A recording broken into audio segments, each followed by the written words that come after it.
Something strange and extraordinary now is unfolding in Burkina Faso. This isn't just about recovery. This is a quiet revolution, one that could change everything.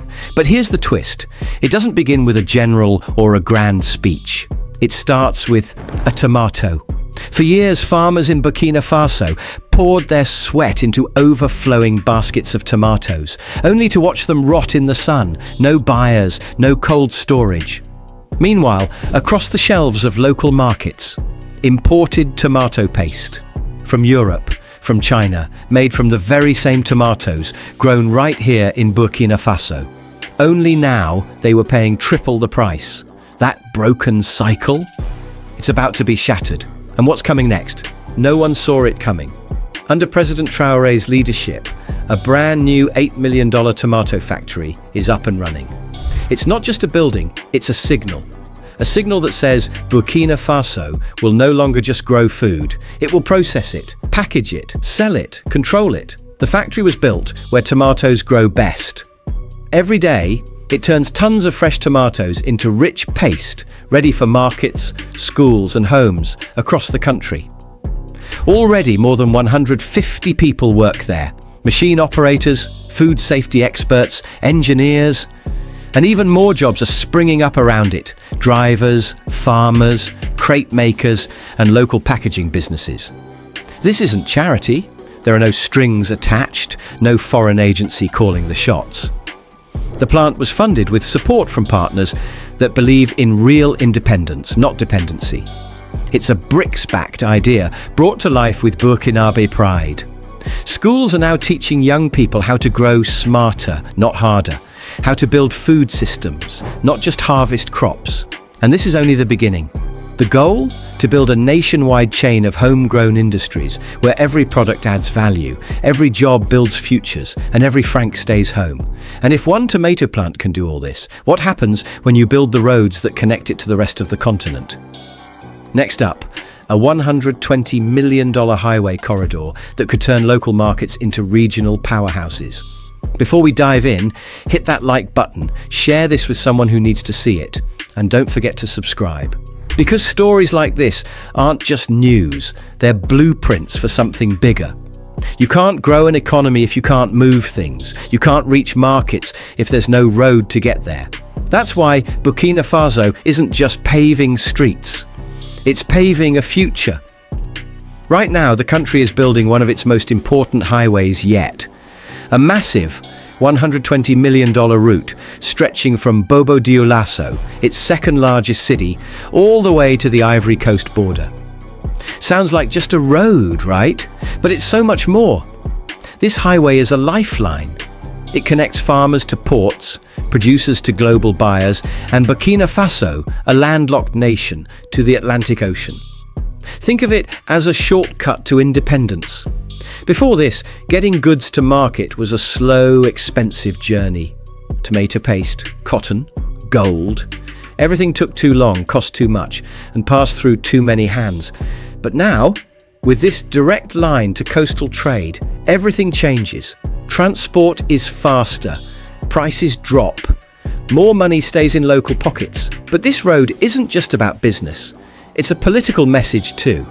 For years, Burkina Faso's trade routes were tied to the north, routes shaped by colonial footprints and controlled by outside powers. This new southern highway is a break from that history. It's a bold step towards self-reliance built for the country's own priorities, not someone else's agenda. And here's the best part. It's not some foreign-funded showcase. It's powered by local workers. It's connected to national plans for agriculture, industry, and energy. And along the way, entire communities are transforming. Small towns are turning into trade hubs. New markets are popping up. Houses, gas stations, and roadside businesses are being built.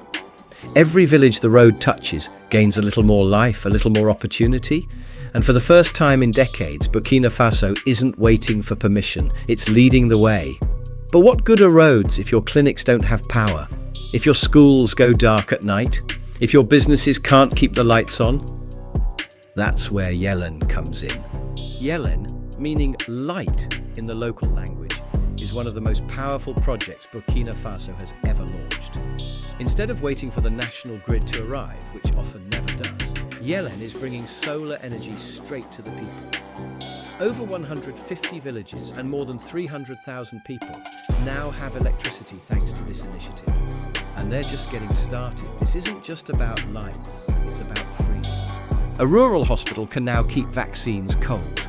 A student can finish her homework after sunset. A small shop can run a freezer and stay open longer. And because the power comes from the sun, there are no oil imports, no blackouts, and no pollution.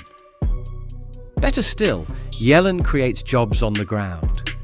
Local technicians are being trained to install and maintain solar systems, turning young people into energy workers. It's not just infrastructure, it's a skill-building engine. And because solar power is decentralized, it means every village is less dependent on the state and more capable of standing on its own. Yelen is more than electricity, it's empowerment. It's one more brick in the foundation of a self-sufficient Burkina Faso. One panel at a time, the country is building a grid that runs not on fossil fuels, but on dignity. So now picture it, roads that reach the sea, power that reaches the people. But there's still one more piece of the puzzle. How do you care for your people, treat their illnesses, and build a healthcare system that doesn't just survive, but leads? Stay with us, because the next chapter takes us inside the walls of a hospital unlike any other, where medicine meets national pride and healing becomes the new revolution. What's the point of building roads and turning on the lights if the people you're building for are still suffering in silence? In Burkina Faso, real progress means putting people's health at the center of the national story. And that story now has a new heart, the Regional University Hospital in Bobo-Dioulasso. It's not just a hospital, it's a symbol, a promise. Rising from the southwest, this facility marks a turning point for a region that, for decades, was left behind. In the past, if you needed surgery, you might have had to travel hundreds of kilometers, or worse, not get care at all. Clinics were understaffed, equipment was outdated, lives were lost that could have been saved. But now, everything is changing. This hospital will be one of the most advanced in the country. It's designed to treat, to train, and to transform. Patients will receive modern care, from maternity support to emergency surgeries, all powered by solar energy from the Yelen project. But just as important, the hospital will train future doctors, nurses, and technicians. No more waiting on foreign professionals, no more sending patients abroad. Burkina Faso is building its own army of healers. And this hospital won't stand alone. Ambulance routes are being mapped. Rural clinics are being digitally connected.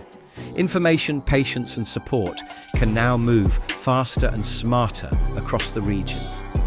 For the first time, modern medicine is moving in, not just passing through. But to heal a nation, you need more than medicine. You need water.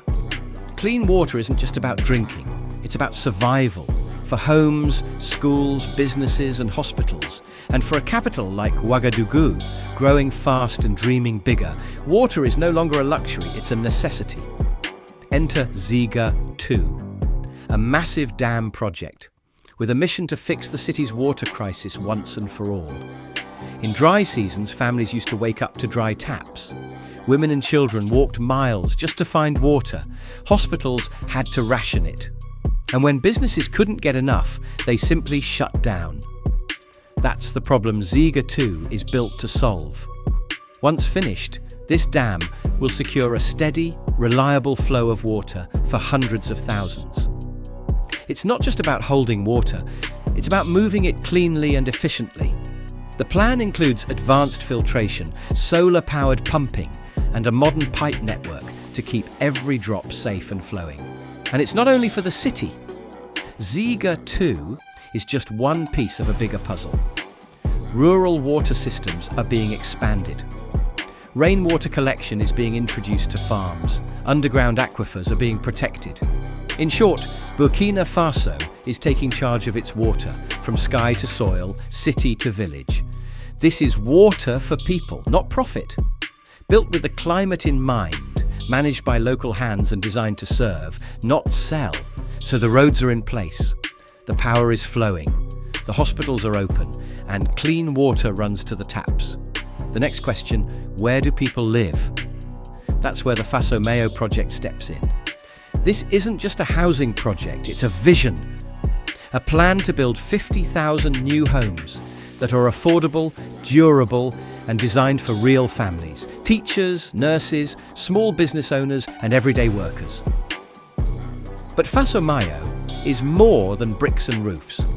It's whole communities designed with care, wide roads, green parks, local markets, drainage systems that work, schools within walking distance, clinics down the street, playgrounds next to homes, no more pushing poor families to the outskirts, no more cities built only for the rich. And here's the twist, it's built by the people, for the people. Every brick, every pipe, every wire is laid by local workers. Builders, electricians, carpenters, and planners are getting trained and paid. Money flows directly into communities, and young people are getting real jobs with real purpose. This is more than urban planning, it's national renewal. And as these homes fill with light, water, and warmth, they also fill with pride. A mother can raise her children knowing the school is safe. A nurse can walk home after her shift. A child can dream of becoming a doctor, an architect, a leader. Because Burkina Faso isn't just building infrastructure, it's building a future where no one is left out. A house gives you shelter. A job gives you income. But without a bank that speaks your language, understands your struggle, and trusts your dreams, money never grows. It slips away. That's why Burkina Faso created something revolutionary. Burkina, the country's first state-owned bank, designed not to profit from its people, but to empower them. For decades, the banking system belonged to the privileged. International banks ruled the cities, chasing big contracts, foreign trade, and high-margin customers. Meanwhile, rural villages, market women, young entrepreneurs, and small farmers were left behind. No accounts, no credit, no safety net. They lived outside the system, invisible. Burkina is changing that. From bustling towns to quiet farming communities, the bank is opening doors that were locked for generations. Now, everyday people can walk into a local branch or just use their phone and open a basic account, get a small loan, or apply for microcredit. Women can launch businesses, farmers can buy tools, young dreamers can fund their startups. And it's all available in local languages delivered by staff who live in the same neighborhoods they serve. This isn't charity, it's strategy. Burkina works hand in hand with national development. It offers mortgage loans, tailored for families in new housing projects. It helps fund farming cooperatives. It links directly with government platforms, soon to be hosted in national data centers, so citizens can bank, apply for services and receive payments all in one digital space. For the first time, money isn't a barrier, it's a bridge. But giving people access to money is just the start. To run a modern country, you need more than cash. You need control over information. And in today's world, real power lives in data centers and internet cables. That's why Burkina Faso is building something most nations never imagined for Africa: full-scale digital independence. At the center of this transformation is PAC Digital, a $150 million acceleration program that is pulling Burkina Faso into the digital age on its own terms. The foundation? 2 massive national data centers, now nearly complete, that will house everything from tax records to hospital files, school systems, and civil registries. No more storing information in France, no more dependency on foreign servers. This data stays in Burkina Faso where it belongs. As the infrastructure rises, so do digital services. In just a few clicks, people will soon be able to apply for ID cards, register land, enroll their kids in school, and access health records, all from a phone. The long lines and corruption that once plagued public offices, gone. But the mission goes beyond government services. PAC Digital is also bridging the digital divide. Internet coverage is being expanded to reach 500 underserved towns and villages. Digital literacy programs are being rolled out for youth, women, and small business owners. And new cybersecurity laws are being passed to protect user privacy and stop foreign surveillance. Together with Burkina's mobile banking and the national tech grid, a digital ecosystem is forming, built not for profit, but for power, pride, and people. You can digitize the government, build new homes, and open local banks, but if people still don't have water when they wake up, then progress hasn't really arrived. President Traore's government knows this, and that's why one of the most transformative changes is happening underground, one pipe at a time. With help from the World Bank, Burkina Faso launched the Urban Water Sector Project, a mission to make clean water and decent sanitation a public right, not a rare privilege. So far, over 610,000 people have gained access to piped water, and another 440,000 now have better sanitation. But this isn't just about numbers, it's about freedom, especially for women and children who used to spend hours carrying heavy buckets from distant wells. In cities like Ouagadougou and Bobo-Dioulasso, the difference is life-changing. Families are drinking cleaner water, kids are getting sick less. Schools and hospitals are operating with reliable water systems, and homes no longer depend on shady middlemen selling overpriced water by the jerry can. Even better? Sanitation is being rebuilt from the ground up, literally. Schools now have hygienic toilets. Public markets and clinics have proper waste systems. Flood-prone areas are getting new drainage to stop diseases from spreading during rainy seasons. And here's the smart twist. It's digital. People can now track water usage, report problems, and pay bills from their phones. Corruption is down, access is up, and a basic human need is being treated like what it truly is, a right. Now step into rural Burkina Faso, where wealth doesn't sit in wallets, it walks on four legs. For millions, livestock isn't just food, it's identity. It's passed down, traded, and trusted. But for too long, the livestock sector was stuck in the past, unprotected, underfed, and unprofitable. That's changing fast. With support from the World Bank, the government launched the Livestock Sector Development Support Project, and it's quietly transforming lives across the countryside. This isn't just about raising more cows, it's about making livestock a modern, money-making sector. Mobile vet teams now travel across provinces, vaccinating animals and treating diseases. Mortality rates are down, productivity is up. And for many families, that means more milk, more meat, and more money. But the plan goes deeper. New processing centres are being built to turn raw milk into dairy products, hides into leather goods, and meat into packaged cuts ready for urban shelves or export. Cold storage units are being set up to keep food fresh and reduce waste. And through Burkina, small herders are getting access to loans so they can invest in stronger breeds and better feed systems. Women, especially in rural areas, are among the biggest winners. Many manage small flocks or herds, and now they have the tools to grow those businesses, feed their families, and earn real income. It's not just survival anymore, it's strategy. With new roads connecting farms to markets, with electricity and water flowing into once forgotten towns, and with digital tools helping farmers track animals and plan sales. Livestock has gone from local asset to national powerhouse. So where does that leave us? Burkina Faso is no longer waiting for permission. It's no longer sitting in the shadow of foreign donors or former colonizers. It's not being led, it's leading. From solar power to banking, from tomatoes to data centers, from water pipes to livestock markets, every project tells the same story. We build for ourselves. The rest of the world might not be watching yet, but maybe it should.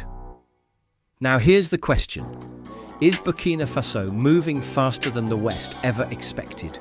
Do you think Ibrahim Traore is on the right track? Let us know what you think in the comments. And if this inspired you, don't forget to subscribe and hit that bell icon. We're bringing you stories no one else will. Stories about Black brilliance, African strength, and a future that's already unfolding. One bold step at a time.